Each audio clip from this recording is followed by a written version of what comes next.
तो आज के इस वीडियो में हम लोग ग्वालियर से जयपुर के लिए जा रहे हैं और इसी वीडियो में आपको देखने को मिलेगा यहाँ का जो फेमस टूरिस्ट अट्रैक्शन है जिसमें कि हवा महल है और जंतर मंतर है। यहाँ पर बहुत ही ज़्यादा इसमें नॉलेज आपको आज मिलने वाली है, तो वीडियो को पूरा ज़रूर देखिएगा। तो आइए शुरुआत करते हैं इस वीडियो की। जयपुर में अगर होटल्स की बात की जाए तो यहाँ पर कई सारे आपको होटल्स मिल जाते हैं और 700 से लेकर आपको 1200-1300 रुपये में अच्छे AC वाले रूम मिल सकते हैं। अभी हमने ये जो रूम लिया है वो 1200 रुपये का है विथ एयर कंडीशनर। लगातार यात्रा करते हुए तानिया को यहाँ पर थकान हो चुकी थी, वो अपनी थकान को मिटाने के लिए थोड़ी सी एक्सरसाइज करने लगी थी। और हम तो भारतीय लोग हैं, हमें इतनी जल्दी थकान नहीं होती है, इसीलिए मैं पूरी तरह से तैयार था अपनी आगे की यात्रा के लिए। मगर यात्रा करने के लिए चाहिए होती है एनर्जी और एनर्जी के लिए चाहिए होता है फूड खाना। तो हम लोगों ने अपनी रूम में ही थाली ऑर्डर कर दी थी, थोड़ी सी महंगी ज़रूर पड़ी थी। ये जो थाली है वो 250 रुपये की है और महाराजा थाली है, इसमें सभी चीज़ें थी और 2 लोगों के लिए यह सफिशिएंट थी। पर थाली में जो रसगुल्ला था वो सिर्फ एक ही था और हम लोग 2 थे, इसी बीच हम लोगों में विवाद हो गया। रसगुल्ला मैंने खा लिया और विवाद इतना बढ़ गया कि हाथापाई पर नौबत आ गई। विवाद को ख़त्म करने के लिए मैंने शर्त रखी कि ठीक है, मैंने तुम्हारा गुलाब जामुन खा लिया, रसगुल्ला खा लिया, कोई बात नहीं, मैं आज शाम को तुमको रसमलाई खिलाऊंगा, पर उसके लिए मुझे तुम्हें एक रशियन डांस दिखाना होगा। गाने के वर्ड तो मुझे समझ में नहीं आ रहे थे, हाँ, पर डांस अच्छा था। खैर, ये मजाक को छोड़ते हुए अब हम लोग बढ़ते हैं अपनी आगे की यात्रा को। जयपुर में जो भी टूरिस्ट आते हैं वह सबसे पहले हवा महल को देखने के लिए जाते हैं, क्योंकि इसकी अच्छाई यह है कि यह शहर के मध्य में स्थित है और रेलवे स्टेशन से मात्र 5 से 6 किलोमीटर की दूरी पर बसा हुआ है और यहाँ जाते हुए आप शहर को भी देख सकते हैं। तो आप यहाँ पर पब्लिक ट्रांसपोर्ट की मदद से बहुत ही आसान तरीके से पहुँच सकते हैं। अगर आप ध्यान से जयपुर शहर को देखेंगे तो पाएंगे कि यहाँ की अधिकतर जो इमारतें हैं उन सभी को गेरू रंग या फिर गुलाबी रंग से रंगा गया है और इसी वजह से इस शहर को पिंक सिटी या गुलाबी शहर बोला जाता है। तो बातों ही बातों में अब हम लोग पहुँच चुके हैं हवा महल। अगर आप इसको गौर से देखेंगे तो पाएंगे कि यह मधुमक्खी की छत्ते की तरह दिखाई देता है और अगर आप दूर से देखेंगे तो आपको ऐसा प्रतीत होगा कि मानो कृष्ण भगवान का मुकुट बना हुआ हो। तो इस तरह से इसको डिज़ाइन किया गया है। सिटी पैलेस जो कि रानियों का निज निवास हुआ करता था और हवा महल, इन दोनों के लिए एक कॉरिडोर बनाया गया था, तो यही कॉरिडोर है वो। तो इससे होते हुए हम लोग पहुंच जाते हैं हवा महल के अंदर। अगर आपको हवा महल अच्छे से एक्सप्लोर करना है तो आप चाहें तो टूरिस्ट गाइड भी ले सकते हैं। जो हिंदी भाषित टूरिस्ट गाइड हैं वो तो काफ़ी सस्ते मिल जाते हैं, 250 से लेकर 300 रुपये तक आपको मिल जाते हैं और आप बार्गेनिंग भी कर सकते हैं, जितना कम करवा सकते हैं उतना आप करवा सकते हैं। अगर आपको दुनिया के कई भाषाओं के टूरिस्ट गाइड भी मिल जाएंगे, जैसे कि मैंने इन्हें भाई साहब को हायर किया है जो कि रशियन गाइड हैं और रशियन भाषा में इस पूरे महल को एक्सप्लोर करते हैं। इनका जो चार्ज था वो 600 रुपये था, 600 रुपये था। अभी हम मंदिर की सबसे नीचे वाली तालिका, जिसे शरद मंदिर के नाम से जाना जाता है, वहाँ पर हैं और यह सैनिकों की रुकने की जगह हुआ करती थी। जो ऑफिस कर्मचारी हुआ करते थे वो यहाँ पर रुका करते थे। यह पूरे महल को 5 भागों में या फिर 5 मंजिलों में बांटा गया है, जिसमें जो सबसे नीचे की मंजिल है उसे शरद मंदिर के नाम से जानते हैं। फिर उससे ऊपर रतन मंदिर है, विचित्र मंदिर है, प्रकाश मंदिर है और अंत में जाकर हवा मंदिर है। तो इस तरह से बांटा गया है और सबके अलग अलग उपयोग हुआ करते थे।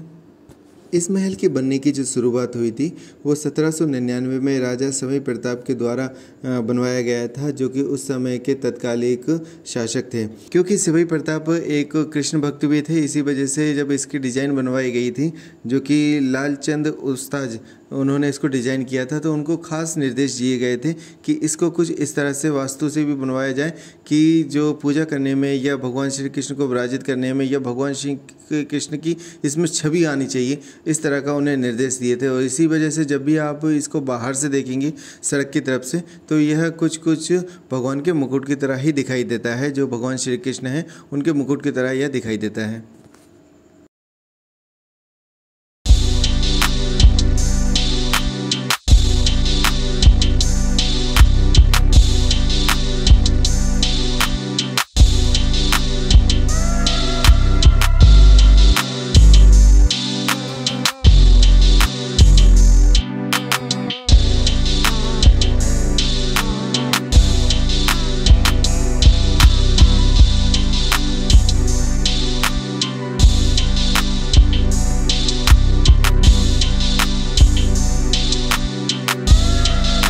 में अब हम लोग जा रहे हैं रतन मंदिर की ओर। अगर रतन मंदिर में आप देखेंगे तो इसकी जो सजावट है वो बहुत ही खूबसूरत तरीके से की गई है।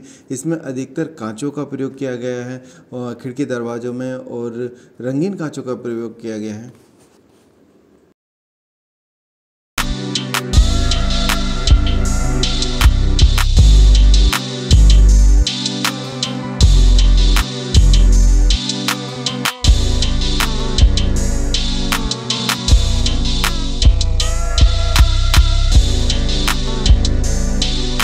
कुछ इस तरह की दीवारों में आईने भी लगाए हुए हैं, जिनके सामने अगर आप खड़े हो जाते हैं तो आपकी कई हज़ार प्रतिमाएं उसमें दिखाई देती हैं या कई सौ प्रतिमाएं उसमें दिखाई देती हैं। मंदिर के ऊपर की साइड में भी इसी तरह के और भी फ्लोर बने हुए हैं, जैसे कि विचित्र मंदिर है जिसमें भगवान श्री कृष्ण की पूजा की जाती थी, मंदिर बना हुआ था। और उसके ऊपर है प्रकाश मंदिर, जहाँ पर सूर्य और चंद्रमा से संबंधित जो भी त्यौहार हुआ करते थे उनको बनाया जाता था, सेलिब्रेट किया जाता था। इसके ऊपर फिर सबसे है हवा महल या फिर हवा मंदिर जो बोला जाता है वो है। तो इस तरह के यहाँ पर फ्लोर बने हुए हैं। आइए अब हम लोग चलते हैं जो हवा महल के बिल्कुल नज़दीक में बना हुआ है जंतर मंतर। तो यहाँ पर आप बिल्कुल पैदल जा सकते हैं। मात्र 100 से 150 मीटर की दूरी पर जंतर मंतर बना हुआ है। जंतर मंतर एक्चुअली में संस्कृत वर्ड है। जंतर जिसका मतलब होता है इंस्ट्रूमेंट और मंतर जिसका मतलब होती है गणना या प्रयोग। तो इस वजह से इसका नाम जंतर मंतर रखा गया है। तो यह एक प्रयोगशाला है जहाँ पर समय, नक्षत्र और राशि की गणना की जाती थी, क्योंकि पहले ज़माने में जब घड़ियाँ नहीं हुआ करती थी तब हमारे जो पूर्वज हुआ करते थे वो किस तरह से समय को कैलकुलेट किया करते थे, उन सभी के यहाँ पर इंस्ट्रूमेंट रखे हुए हैं। और इन सभी को जो बनवाया था वो राजा सवाई जय सिंह द्वितीय ने बनवाया था, जो कि जयपुर के पहले राजा थे और औरंगजेब के चीफ कमांडो थे, जिन्होंने 5 जगहों पर जंतर मंतर का निर्माण करवाया था। दिल्ली में करवाया था, वाराणसी में करवाया था, मथुरा में करवाया था, जयपुर में करवाया था, उज्जैन में करवाया था। ये जो आप सामने इंस्ट्रूमेंट देख रहे हैं इसे सनडायल बोला जाता है या सूर्य घड़ी बोला जाता है। और 20 सेकंड की एक्यूरेसी के साथ में यह अभी तक पूर्ण स्पष्ट टाइम बताती है। जो यहाँ का लोकल टाइम होता है वो इसमें ऐड कर लिया जाता है और हमारा स्टैंडर्ड टाइम जो होता है, इंडियन स्टैंडर्ड टाइम, वो निकल आता है। इसी तरह की एक और पट्टी इंस्ट्रूमेंट के राइट साइड में भी बनी हुई है, जो कि घंटा, सेकंड, मिनट को दर्शाती है। और यह 6 घंटे वर्किंग करती है, मतलब सुबह 6 बजे से लेकर 12 बजे तक वर्किंग करेगी यह पट्टी। और उसके बाद में दूसरी पट्टी जो है वो 12 बजे के बाद में, मतलब दोपहर के 12 बजे से 6 बजे तक या जब तक सूरज नहीं ढल जाता तब तक वह वर्किंग करती है। आइए अब हम लोग चलते हैं दूसरे इंस्ट्रूमेंट को देखने के लिए। ये जो सामने आप इंस्ट्रूमेंट देख रहे हैं इसे धूपदर्शिका पट्टिका बोला जाता है और यह इंस्ट्रूमेंट रात में ही वर्किंग करता है। इसकी मदद से हम ध्रुव तारे की स्थिति का पता लगा सकते हैं।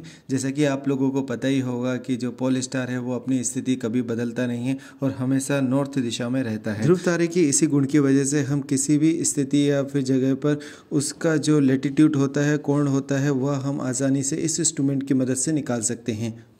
इस इंस्ट्रूमेंट के अगर इस्तेमाल की बात की जाए तो यह पट्टिका के बिल्कुल नीचे भाग में एक पॉइंट बना होता है, जहां से देखने पर ध्रुव तारा इस पट्टिका के बिल्कुल सीध में दिखाई देता है और उसी पॉइंट से हम एंगल नाप लेते हैं, जिससे हमारा उस जगह का जो लैटिट्यूड होता है वो निकल कर आ जाता है। आइए अब हम लोग चलते हैं तीसरे यंत्र की ओर, जिसे जय प्रकाश यंत्र बोला जाता है। और यह यंत्र बहुत ही ज़्यादा महत्वपूर्ण है और सभी यंत्रों का मास्टर यंत्र इसे बोला जाता है, क्योंकि सभी जो यंत्र हैं उनका सबका काम यह अकेले कर देता है। इस इंस्ट्रूमेंट की मदद से हम बड़ी आसानी से पता लगा लेते हैं कि हमारी जो 12 राशियां हैं वह किस स्थिति में हैं। और यह जो है इस तरह के 2 इंस्ट्रूमेंट बने हुए हैं और दोनों ही वर्किंग में हैं। 1-1 घंटे दोनों काम करते हैं। जब एक काम करता है तो दूसरा काम नहीं करता है। आइए अब हम लोग चलते हैं अपना चौथा इंस्ट्रूमेंट को जानने के लिए। ये जो आप इंस्ट्रूमेंट देख रहे हैं इसे चक्र यंत्र बोला जाता है और यह दिखने में कुछ अपनी जो दीवार की घड़ियाँ होती हैं उसी जैसा दिख रहा है और इसका वर्किंग जो है वो भी उसी की तरह है। इसमें जो आप बीच में रॉड देख रहे हैं यह समय को तो प्रदर्शित करती ही है। साथ में हम इस इंस्ट्रूमेंट की मदद से पता लगा सकते हैं कि हमारा जो सूर्य है वह इक्वेटर से किस कोण पर स्थित है। जैसा कि आप लोगों को शायद पता ही होगा कि हमारा जो सूर्य होता है वो 6 महीने उत्तरयान में होता है और 6 महीने दक्षिणायन में होता है। मतलब कि 21 मार्च से लेकर 23 दिसंबर के बीच जो रहता है वो उत्तरयान में रहता है, उसके बाद में वह दक्षिणयान में चल जाता है। और इसी वजह से यहाँ पर जो घड़ियाँ बनाई गई हैं इस तरह की, ये 2 घड़ियाँ बनाई गई हैं। अभी अभी जो आप देख रहे हैं इस घड़ी के बिल्कुल पीछे की साइड में एक और घड़ी बनाई गई है। तो 6 महीने ये घड़ी काम करती है और 6 महीने इसके पीछे जो घड़ी है वो काम करती है। तो आइए अब हम लोग चलते हैं दुनिया की सबसे बड़ी सूर्य घड़ी को देखने के लिए, और इसका जो नाम है वो गिनीज ऑफ वर्ल्ड रिकॉर्ड में भी दर्ज है। और दूसरा यह जो अपनी एक्यूरेसी के लिए बहुत ज़्यादा सटीक टाइम बताती है और अभी तक बता रही है, और यह पूर्ण रूप से स्वचालित है क्योंकि यह बहुत ज़्यादा बड़ी है। और इससे मिलती जुलती आपको मैंने पहले भी एक घड़ी दिखाई थी जो कि 20 सेकंड की एक्यूरेसी बताती है, और यह 2 सेकंड की एक्यूरेसी बताती है क्योंकि इसकी जो टाइमिंग होती है, इसकी जो पट्टिका होती है वह ज़्यादा चौड़ी होती है और उसमें आकलन करना बहुत ज़्यादा आसान हो जाता है। इस वजह से इसकी जो एक्यूरेसी है वह भी एकदम सटीक आती है। इस तरह के और भी बहुत सारे इंस्ट्रूमेंट यहाँ पर बने हुए हैं जो बहुत ही एक्यूरेट टाइमिंग बताते हैं, नक्षत्र बताते हैं और सूर्य की स्थिति को बताते हैं। टाइम की पाबंदी की वजह से मैं उन सभी इंस्ट्रूमेंट को नहीं दिखा पाया, पर जब भी आप यहाँ पर आते हैं, जयपुर में आते हैं, तो मुझे लगता है कि आप कहीं और जाएं ना जाएं, आपको जंतर मंतर ज़रूर आना चाहिए। और अगर आपके बच्चे पढ़ रहे हैं तो उनको यहाँ पर लेके ज़रूर आना चाहिए, उनको काफ़ी ज़्यादा यहाँ पर नॉलेज मिलने वाला है। तो अगली वीडियो में हम जयपुर के और भी जगहों को एक्सप्लोर करेंगे। तो अगर आपको यह वीडियो अच्छा लगा है तो प्लीज़ इसे लाइक ज़रूर करिएगा, और चैनल अगर आपने अभी तक सब्सक्राइब नहीं किया या आप पहली बार मेरे चैनल पर आए हैं तो उसे सब्सक्राइब जरूर कर लीजिएगा। Thank you so much for watching.